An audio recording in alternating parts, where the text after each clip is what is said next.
You're talking to the Rolex wearing, diamond ring wearing, kiss stealing, wheeling dealing, limousine riding, jet flying, son of a gun, and I'm having a hard time holding these alligators down. Woo!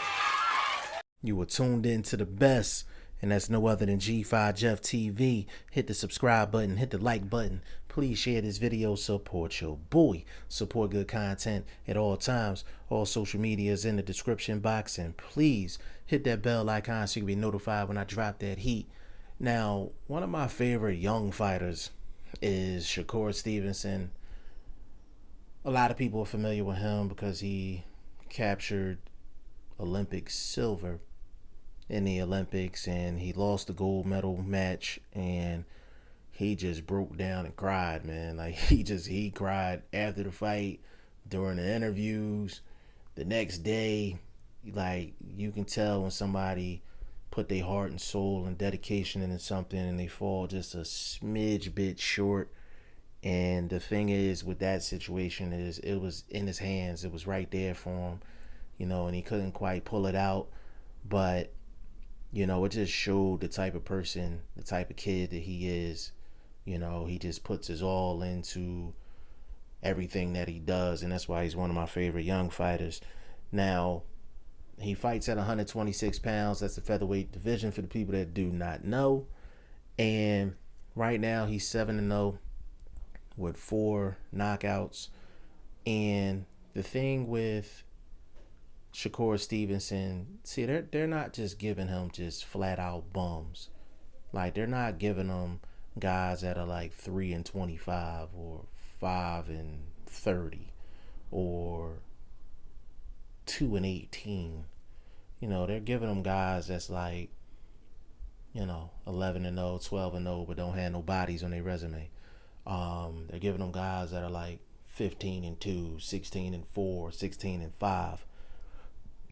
Guys that have respectable records when you look at it, basically on box rec, basically. So he signed with Top Rank. He's managed by Andre Ward and the OG, triple OG, Jay Prince. If anybody don't know who Jay Prince is, please do your homework on him. I will not be giving you the answers to that homework in this video. But he is a solid backing. He's backed up by one of the best promoters out there in Bob Arum.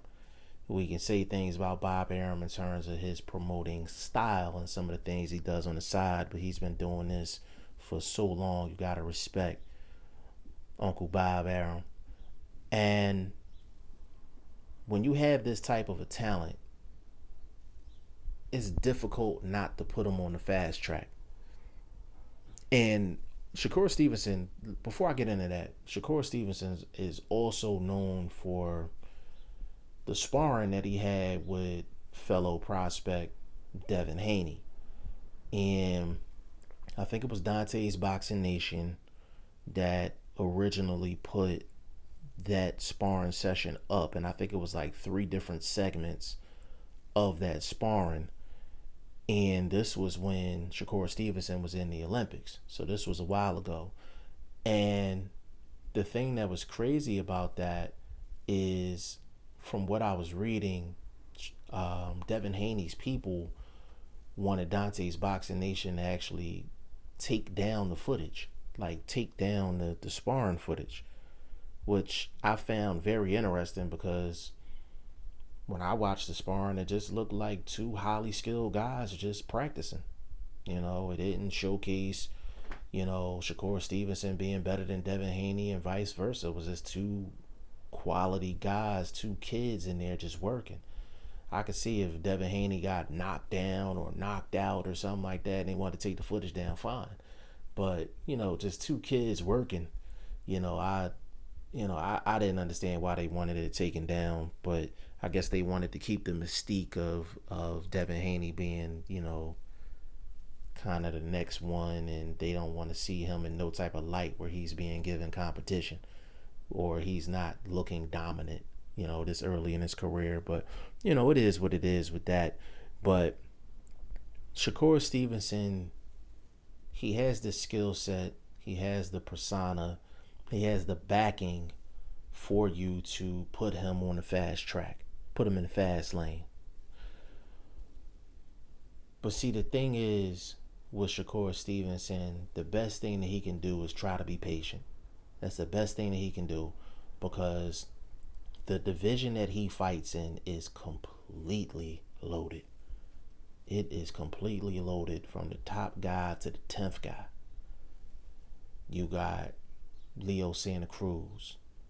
You got Abner Mares. You got Gary Russell Jr. You got Jojo Diaz. You got Oscar Valdez. You have Scott Quigg. You got Josh Warrington. You have Lee Selby. And I'm mentioning Lee Selby until he moves up. But he's technically, to me, still 126.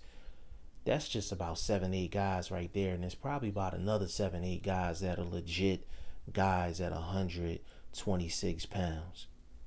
So even if Bob Arum, Andre Ward, and Jay Prince thinks that Shakur Stevenson can handle all of those guys, it's good that he stays patient and just goes through the process of becoming a prospect to a contender, and then go from a contender to an actual title shot, and look for the perfect opponent in the perfect situation and a perfect style matchup for Shakur Stevenson. Now, going forward, he can stick with the same opponents that he has now, guys with respectable records, but it's not going to pose too much of a threat. Now, Shakur Stevenson is supposed to be on the card with Brian Jennings in Atlantic City on August 18th. And your boy G5 Jeff TV is going to definitely be there. If I can get some extra tickets, I will definitely auction those tickets off. Not auction them off, but basically do a giveaway and give you guys the details on that. But Shakur Stevenson has to just enjoy going through the process of being a young fighter in the sport of boxing with a solid backing. Now, nobody does it better than Bob Arum in terms of actually grooming fighters, developing fighters. Nobody does it better than Bob Arum. And then on top of that, he has Jay Prince and Andre Ward.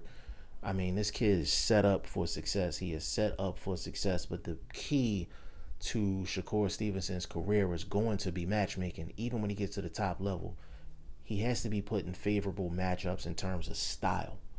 Because like I said in other videos, with young guys, you can never determine when they're ready for a title shot. There's no blueprint on how young you have to be, how old you have to be, how many fights you have to have, and things like that in order for you to get a title shot and to be successful in that title shot. Now, you have a lot of different examples either way. You have guys that's been 21, 22 years old that was successful in their first title fight. Floyd Mayweather was like that. Tank Davis was like that. And then you have guys that may not have had a lot of fights or might have been young in age and they weren't successful in their first title fight. Vasyl Lomachenko, that was only his second fight against Orlando Salido. Take Erickson Lubin. He only had about 17, 18 fights, and he really didn't fight anybody, but it was the wrong style matchup for Erickson Lubin, and we never found out if he was actually ready or not because he was caught with the perfect shot in the first round. So you have examples both ways. And, if you actually did a case study on this, like you would, you come out of the case study just shrugging your shoulders like, could work, could not work, but do I think Shakur Stevenson is going to be a multi-world champion? Absolutely. Do I think he will dominate 126 one day? Absolutely. But as of right now, it's just a lot of competition at 126. And he's still growing, so he'll probably be at 130, 135 before you know it. Same thing with Devin Haney. Devin Haney is a young dude. He's probably going to end up being at 140, possibly at 147 before his career is done. But I know that Bob Arum's going to bring this kid along fine. And I know Jay Prince and I know Andre Ward is going to do what's best for this kid, even though there's going to be some outside encouragement to step him up in competition. But the main thing you want to do right now is make sure he's on the undercard of big cards, big events where he's being exposed to a lot of different people. It should really just be about building Shakur Stevenson, the name, building up Shakur Stevenson, the brand, and just building up his popularity as not only a fighter, but just an entertainer at the end of the day. So hopefully they won't rush this kid, but he is one of my favorite fighters. You will see him August 18th in Atlantic City on the Brian Jennings card. And y'all let me know what y'all think of Shakur Stevenson as a fighter and his potential as a fighter, possible world champion. G5 Jeff TV, hit the subscribe button, hit the like button. Please share this video, support your boy. Support good content at all times. I appreciate y'all. Peace.